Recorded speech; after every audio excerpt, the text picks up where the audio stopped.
Hey YouTube, Tendril here. Today I wanted to do a video about something that has nothing to do with making sound, but it has everything to do with keeping your racks organized.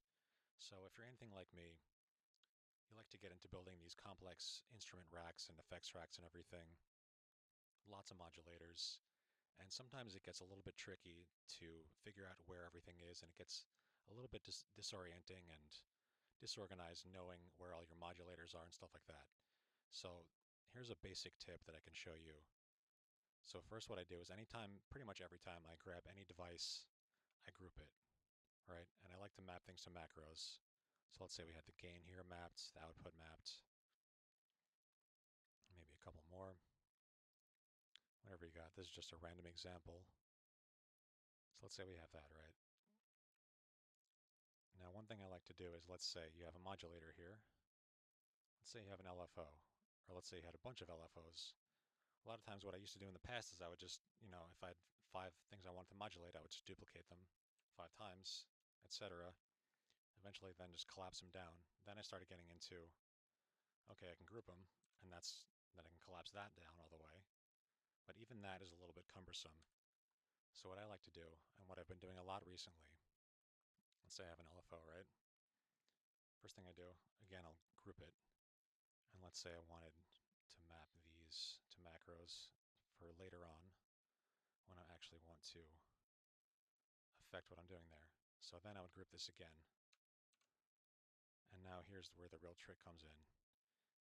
Let's say I've got 5 things I want to modulate here, and I want 5 LFOs. Duplicate this 5 times, or 4 times, in a rack, and now you have these chains, and each one's its own LFO. And another really useful thing is colors. So let's say we have a different color on all of these.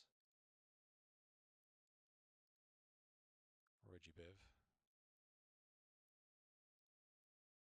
Whatever you got. So forget about that one. So then what I would do is, let's say I want this LFO to affect the gain. You do that, right? Go down the list, map everything.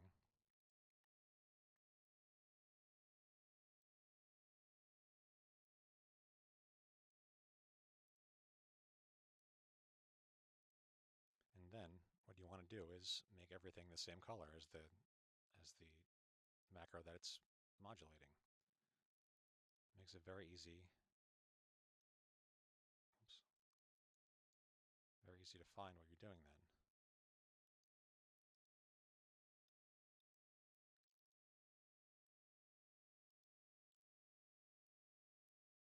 So now you got 5 modulators, and you also probably want to name them. This really helps me, especially the colors and naming everything.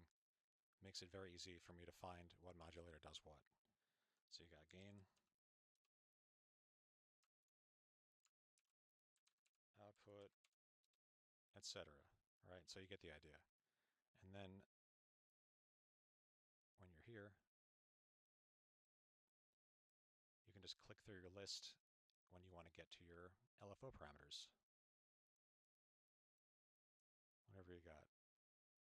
And normally I do have an LFO rack that has everything that I use all the time mapped to it, also with colors, but just for the sake of this quick demonstration, that's what you do. It keeps everything organized, and you can collapse it down to whatever you need. And it even probably goes as far as labeling this. And the same thing can be true for any of your other modulators, say expression control. Say you have, say you make lots of glitches like I do, which I think this is going to be the first video in a series of synthesizing glitches. So I think this is important to go through. So let's just say these are all mapped to, or these are all set on random. And you probably want to save a version of this that has all your randoms in it. But again, you group it. And another thing I like to do with these is kind of just map this. The thing I use most in expression control when it comes to affecting its parameters is the range. So let's say you had all these 1 through 4 mapped to the first 4 macros there. Great, right? So let's say you have something like operator that has a ton of parameters you want to send random values to. What you do, same thing as we did with LFOs, group it again. And now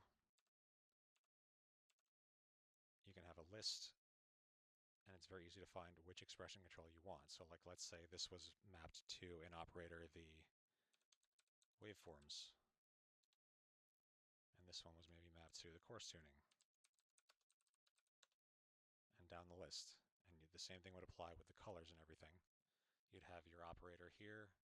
You probably map the stuff you want to modulate or send random values to the macros. You color your macros, and then you color these accordingly. And again, it makes it very easy to find what you're affecting here, rather than having 16 LFOs or expression controls all in a row here in your device view, clogging everything up. So that's the main gist of it, and that's really all I wanted to get in today was the first step in synthesizing glitches and building complex racks, which is keeping everything organized and making it easier for you to find what's doing what. So that's it for today. Thank you guys. I'll see you next time.